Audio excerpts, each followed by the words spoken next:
Are you ashamed to be a smoker? It can be incredibly discouraging to make the promise to yourself and others to quit, only to come back to the habit. Donna was caught in this cycle herself until the right opportunity presented itself, and she took it. Because of the struggle, Donna deeply appreciates the freedom that comes with being smoke-free and takes pride in her quitting journey. Enjoy Donna's story here on the You Can Quit Smoking podcast. Hey everyone, welcome back. I'm here today with Donna. Donna has a story to share with us that sounds a little bit like mine. We'll see. I'm excited that you're here, Donna. Thank you so much. Can you tell us a little bit about yourself? Sure, and thank you for having me. Quitting smoking was probably the hardest thing I've ever done, so I kind of like to talk about it because I kind of like to brag because I actually did it. I live here in Southern California, and I've been here for longer than I've lived anywhere else because I've lived quite a few places. And just happy to be here and happy to be alive and excited to share my story. Right on. So let's just jump into it. What's your story with smoking? Well, it started way back when. Actually, I was probably 13 or 14 years old, somewhere in there. This boy at school had taken my purse and he wasn't going to give it back. And he said, "Is it because you have cigarettes in here?" And I said, "Yeah, that's why." Well, then I couldn't be a liar, so then I had to buy the cigarettes and then I had to keep it going. And so I started smoking occasionally there, usually at school. That went on for several years, all through high school. And then when I moved out from my parents' home, that's when I really started smoking. That's when I really became a real smoker. I never thought, oh, I should quit. I never thought that. I thought, oh, I'm just going to be an old lady sitting in a rocking chair, crocheting, cigarette and a beer. That's going to be me. And I didn't even think anything was different. So I just was going along my merry way. And something came up. I was dating a guy. I had just gotten sober. I'm also a recovering alcoholic. The guy I was dating, we decided to quit smoking. And I thought, oh, that ought to be interesting. That shouldn't be any big deal after not drinking. That should be easy. I was so wrong. It was not easy at all. It was so hard. I kind of compare it to when someone's on a diet and you know how they get hangry. Anybody experience that? It's the same thing for me. It's just I was not a nice person. And I was a co-supervisor of a customer service department with inbound calls, and somebody transferred a call to me and they lost the call, and I got up from my desk and I went over to their desk and I told them. I sure did. Then I got taken out of the room and talked to. So it wasn't easy, and it wasn't something that I stuck with. There was always something that would come up that I would just have to have a cigarette. I would be doing something that I do every day, and then one day it's like, oh, I can't. I would sit in restaurants. It was back when you could smoke in restaurants. And I would sit in there and I would watch the smokers. I would just watch them and wonder, why did they get to smoke and I don't get to? That was my own decision not to smoke, but it just didn't seem fair. It just didn't seem fair to me at all. Like I said, so I'd start smoking and I'd smoke for a few years and then I'd quit and then I'd smoke for a few years. And then I had some health issues come up. I thought, I probably should try to be a little bit healthier because you never know what's going to come around the corner when you start creeping up there in years. So I decided that when we were going to go to New York for the US Open, that I would quit smoking the day we left. That way I wouldn't be somewhere that I was used to being and smoking. So it wouldn't be something that I would have to even think about. That I thought that if I got far enough away from my environment, I could just be a non-smoker. It worked. I couldn't believe it worked. And I couldn't believe that that time it wasn't nearly as hard as the other times. But I still say I will not start again because I know I will not quit again. I just know I won't. So I've decided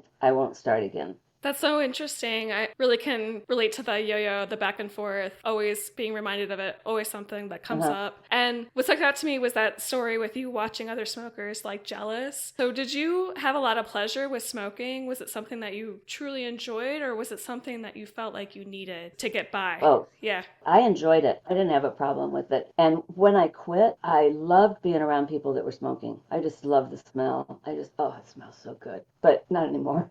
So I enjoyed it, but it was also, I knew that if I could have a cigarette and just take that first drag, oh, everything was going to be okay. Everything was going to be okay. Whatever was tripping me up or whatever was causing me problems, it was all going to be good. It did that for me, and it also gave me a sense of fitting in and belonging because it was pretty popular where I was to smoke. So I felt like I fit in, and I felt like I was a part of something where that was always difficult for me to feel like I fit in or to feel like I belonged where I was. I always felt like I shouldn't be where I was. There's somewhere else I'm supposed to be, I'm sure, but I never knew where that place was. And smoking helped me just kind of relax and fit in, or so I thought. And so what has changed with that now? How do you get that moment of relief, of control, of feeling okay? And how do you feel about yourself now in groups? Have you come into seeing yourself in a different light, more acceptance? Are things awkward? Like, what's changed with that? See, confidence isn't something that some people have and some people don't. It's like a muscle. You have to practice and you have to build it up. And the best way to build up confidence is to do those things you think that you can't do. And quitting smoking and becoming a true non-smoker, I didn't think would ever happen again, and it did. So that gave me a little burst of confidence. And then I got into a position where I was training and teaching groups of people. So that gave me a job. As long as I had a job or something to do, I was okay. I just always needed to be doing something, and I'm still that way.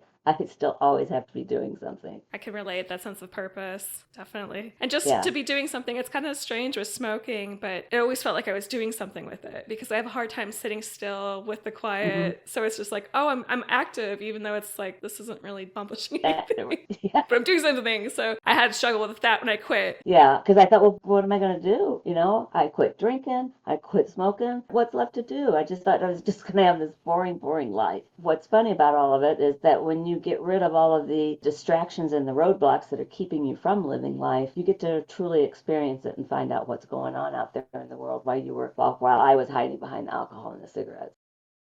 I hope today's story is giving you exactly what you need to hear right now.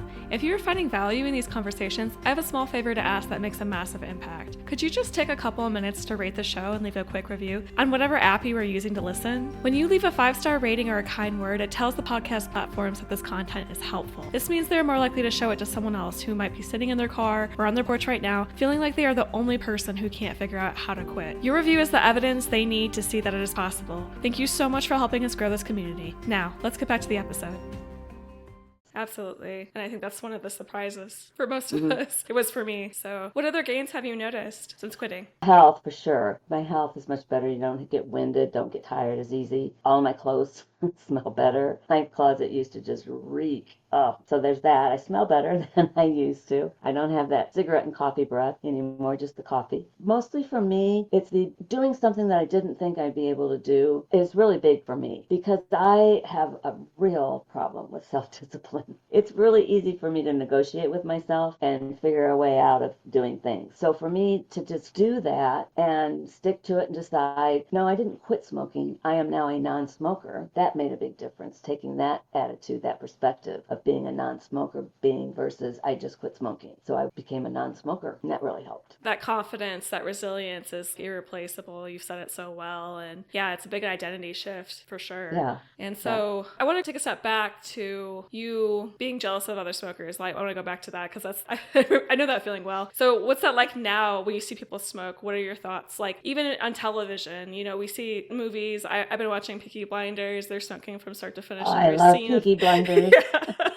And my husband asked me, he's like, does this make you want to smoke? And I'm just curious how you feel about that. I don't really even notice it unless it's in a newer movie where it is just one person smoking or you catch it in the glimpse or something, and it just seems odd because here in Southern California, you're hard pressed to find someone that smokes. So to see it is like, oh, that's different. But I don't have that same, I wish I could. Sure, I wish I could. I mean, if I could and there were no health disadvantages to it, that you could stay healthy and live forever and didn't age your skin and your hair and it was just a positive thing, oh, I would, no doubt. But I don't have that same jealousy and I don't have the, well, too bad, I'm better than you. I quit smoking and you're still smoking. I don't have that. I do know that when I did previously quit, I had a lot of friends that still smoked and they didn't like to smoke when I was around because I would talk the whole time about how I quit and how nice it was to quit.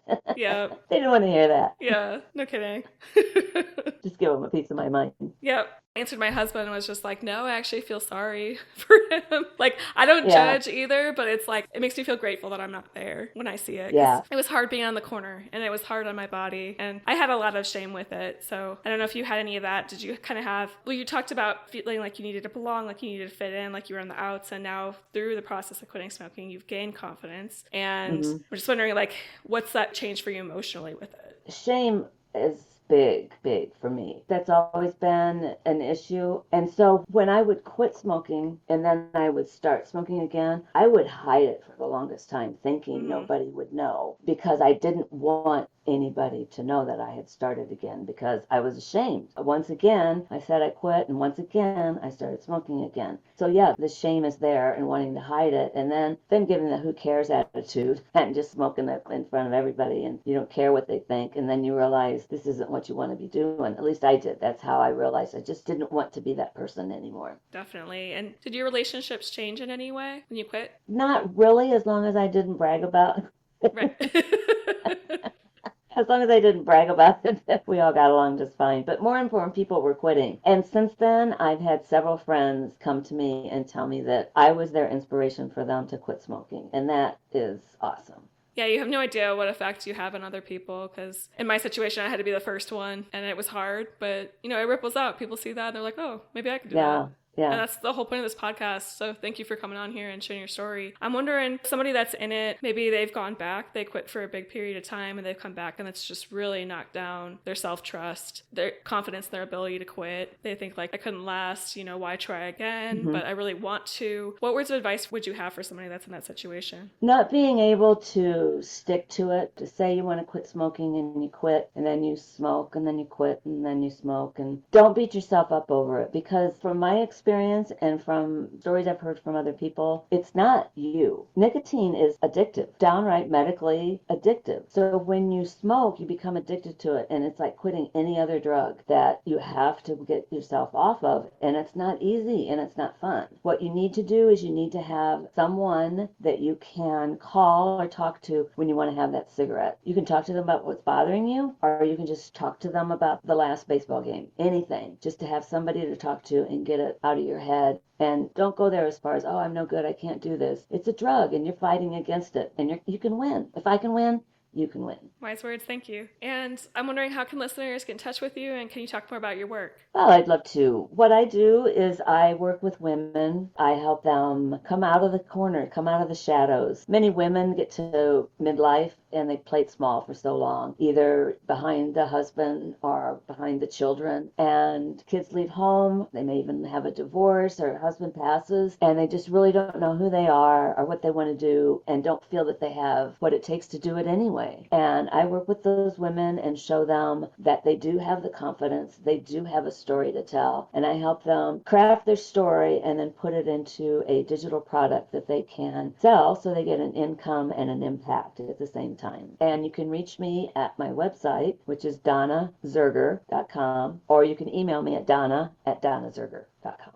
Well, I appreciate that work. It's really a transitional time. We have all these seasons of life, and I feel like quitting smoking is a huge change. It's really hard to figure out, like, if I'm not a smoker, like you talked about that identity, who am I? And so it can be really helpful to have a coach in your corner helping you figure out what the next step is, and to really step into a new way of being. So I think that's awesome. It's good work. I enjoy it. Thank you so much for coming on here, for sharing your story, and, talking about it being hard, because, like you said, a lot of us can't get caught in our head and feel alone with it. So for you to come out and step out of that shame and say, yeah, this was what I did, and I've decided to change my trajectory here and change my life, and I think that's really amazing and inspiring. So thank you so much. Yes, and if any of your listeners want to talk or just want to have someone they can connect with, feel free to email me, and I will get back to you as soon as possible, and we can connect, and like I said, talk about whatever you want to talk about. We're just going to talk about anything but smoking. Right on. Well, thanks again. Thank you. And take care, everyone. I'll see you next week. Donna talked about how smoking made her feel like she belonged when otherwise she felt like an outsider. This was an experience common to Julietta as well, who picked up the habit for the same reason. Yet as the times and her relationship changed, she found that smoking was getting in the way of her ability to connect to others. Hear how Julietta moved past the habit in episode 41 of You Can Quit Smoking.